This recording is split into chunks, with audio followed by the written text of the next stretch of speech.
This week's podcast episode is coming from the hammock cam here at a place called Coconat outside Berlin in Germany. So this is a hammock. It's sitting by the pond they've got here. And Coconat is a co-living and co-working space. That means it's somewhere where you can come and hang out and relax, but also get some work done. Other people are around that you can talk to, that you can connect with. And they have rooms, they have food that they cook for you. Everything's taken care of. They even have an on-site pub, so they have their own pub as part of the building. It's a lovely old building. It looks like an old farmhouse here in the countryside. We're near a town called Bad Belzig, which is a very strange name for a town. I think it means something to do with spas. Sounds like a German electro band to me, but anyway. I thought it would be good to make this week's episode, appropriately enough, something about how to be a digital nomad. So for a large part of my business, I can live and work anywhere I want to. And I know that's something that a lot of other people would like to do. And I've touched on this at moments in various things I've done, but I thought I'd give a little bit of advice that I can think of for how to make it work and how to find the perfect digital nomad life for you. And the first thing is that to bear in mind is that there are no rules about this. You know, some people will say unless you go away completely and you have no home base, you're not really a digital nomad. Well, I don't do that. I have a base in London. That's where I want to be most of the time. But I like to take trips, sometimes as short as a week like this one, sometimes a couple of months at a time, and go somewhere a bit further and live and work abroad. And that's partly just because I like to travel. I like the experience of working abroad. I like living in different environments. So even when you are working during the day, what you're having is a different experience of life, a different culture. You're meeting different people. I've met so many friends around the world now in Bali and Lisbon and other countries around the world that that in itself is just a great experience. So digital nomadism is kind of up to you to make of it what you will. There are no rules about it. Whether you want to go away for a short period, a long period is completely fine. Some people give up their homes and go traveling permanently, or maybe just for a year, and some people for much shorter trips. So that's the first thing. The second thing is, I think there's an interesting thing that happens in travel, but it's a little bit like entrepreneurship in that it requires you to know yourself. So you really need to get to know what kind of person you are, what you like, and what makes you happy and what doesn't make you happy. You also need to find, because you're not just traveling, but you're working in this instance, you need to think about what helps you be productive and what doesn't help you be productive. So sometimes when you first go working while traveling, you might imagine you can kind of just roam the world and get work done. But you find pretty quickly if you don't have any periods of time where you stay in one place, it can be pretty disruptive to getting anything done.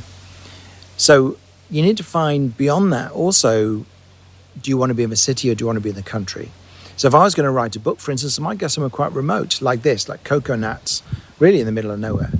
I went to a place in northern Serbia called Mokrin House, which is a little bit like Coconut in that it's co-working and co-living, but it's a little bit more like a hotel experience. It's quite high-end, has cutting-edge architecture. I really like that place. Those remote locations that are out of town are good if you want the minimum of distraction and you just want to get work done, you want to get your head into something, do some sort of planning for the year, or write a book or plan a book.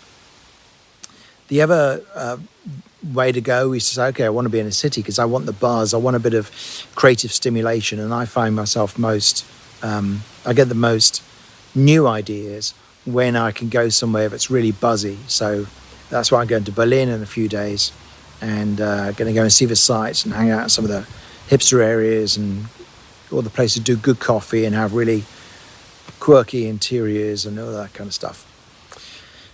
But I think that whole process of working out what works for you and what doesn't, that's actually part of, it's part of what we do in life anyway, as we get older particularly. And travel can sometimes bring on a sort of existential crisis in us. In a little little bit like self-employment can as well, and running your own business, because now you can't just sit back and complain that somebody else is ruining your life. If you don't enjoy what you chose to do for the day, that's on you. So you need to learn how to manage yourself, manage your productivity, manage your mood, manage your levels of connection or isolation according to what you need, and really know yourself and learn what works for you, and that it's different for everybody. So I think travel, and particularly digital nomad working as a form of travel, it's a really fascinating process. It has a lot of parallels with the process of becoming a good entrepreneur. Finally, it's worth thinking about what kind of contact you want with people while you're working. And the great thing is there are co-working spaces all over the world now. You can turn up from anywhere and from scratch. You can meet people who are working abroad and who you'll find often have the same mindset. So they're kind of entrepreneurial. They think a little bit outside the box because they wanted to create a life that they've created, and they've managed to do that. And it's very quick, I find, to make friends and make connections. But you have to think about what kind of culture you want to enter and what kind of connections you want to make. So every co-working area has a different kind of feel to it. And for instance, if you go to Ubud in Bali, it's quite spiritual, new age, and into health and alternative health. If you go to Chiang Mai in Thailand, from what I hear, it's one place I'd like to go to soon. It's a little bit more serious, a little bit more people who live in there permanently, who've made their base there from somewhere else in the world, maybe running a software startup or something like that. And if you go to the Western cities, you'll have a different experience again. So think about what you want to do and what kind of experience you want to have when you go and work abroad.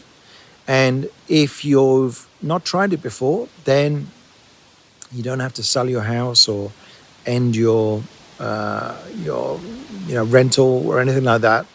Simply take as long out as you can, 2, 3, 4 weeks. A month is a good kind of margin, and do what I've called a play project in my books, where you just go out and experience and see what it's like to live this life, at least for a month, and see how it suits you, and whether a country suits you, whether a particular co-working place suits you, and start to get a feel for it. And if you do like it and you think, maybe I could do this long term, perhaps you could take a sabbatical from your job if you have a job currently, or you could take a longer trip if you have the flexibility to do that in your business, for instance.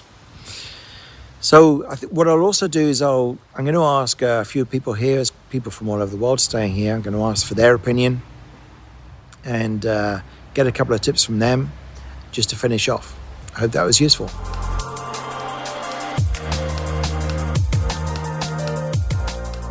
So I'm Hugo from France, and I guess to me, for being a good digital nomad, one of the first things you need is good working laptop that is light to carry everywhere. Yeah, that's a really good point. Yeah. If your entire business is going to revolve around your laptop, it better be a good one. Yeah, totally. To keep contact with your family, friends, and make money or stuff like this. Yeah, absolutely. And make music in your case. Yeah, totally. So that's my advice for you guys. I'm Miguel. I'm from Mexico. If you want to travel and spend just a few money, so my suggestion is first save enough money. Maybe for the flight, go and back.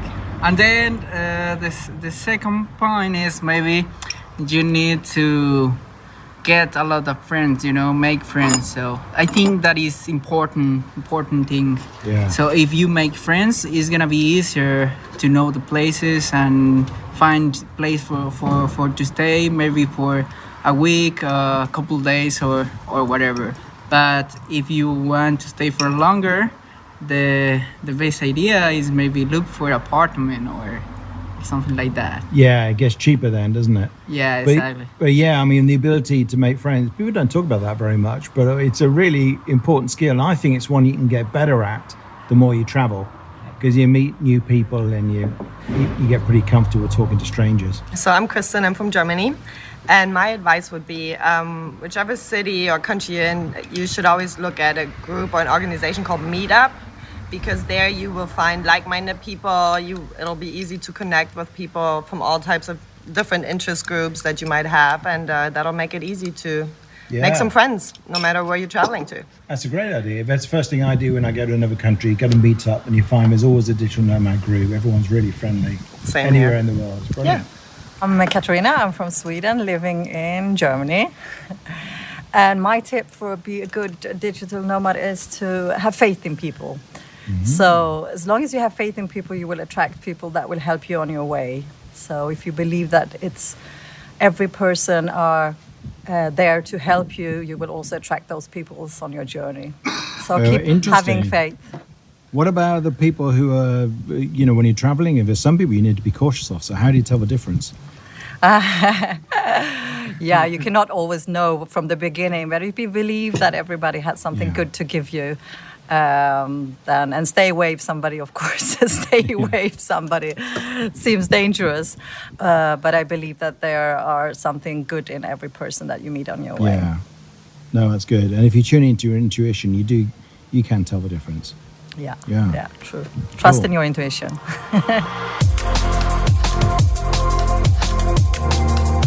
Thanks for listening to this episode of the Ideas Lab podcast. Please do subscribe, and if you've enjoyed this episode, it would be great if you could leave us a review. You can get links and details of everything mentioned in the podcast in the show notes, along with photos and video clips from many of our episodes. Just go to theideaslab.org/podcast.